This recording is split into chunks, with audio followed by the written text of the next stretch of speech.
ખંભાતના વટાદરામાંથી સામે આવેલા આક્ષેપો માત્ર ખેડૂતોના પાકના નુકસાન પૂરતા નથી। આ સવાલ સીધો તંત્રની કામગીરી સામે છે।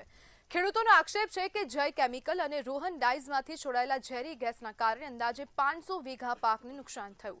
એટલું જ નહીં, 400 થી વધુ પક્ષીઓના મોત થયાનો પણ દાવો કરવામાં આવી રહ્યો છે। પણ સવાલ એ છે કે આટલું બધું નુકસાન થઈ ગયું ત્યારે તંત્ર અત્યાર સુધી શું કરતું હતું?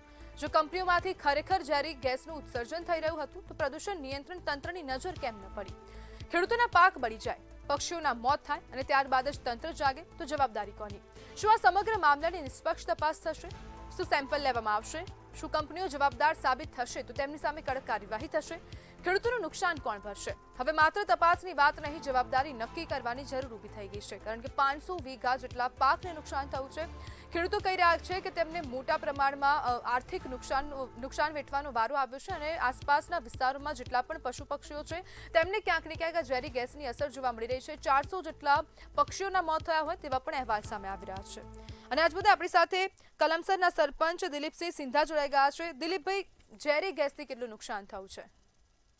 જી નમસ્કાર। હવે ઝેરી જે ગેસ નીકળ્યો છે આજે લગભગ અમારા કલમસર, ભત્રા અને વટાદરા આ 3 સીમ વિસ્તાર ભેગા થઈને લગભગ 500 જેટલા વીઘાની અંદર ડાંગરના પાકને નુકસાન થયેલ છે। તેમજ આજુબાજુના જે રહીશો છે તેમને શ્વાસ લેવામાં તકલીફ છે, તેમજ ઉધરસ થઈ ગઈ છે, તેમજ તેમને ઝાડા ઉલટી પણ ઘણા નોંધવામાં આવ્યા છે।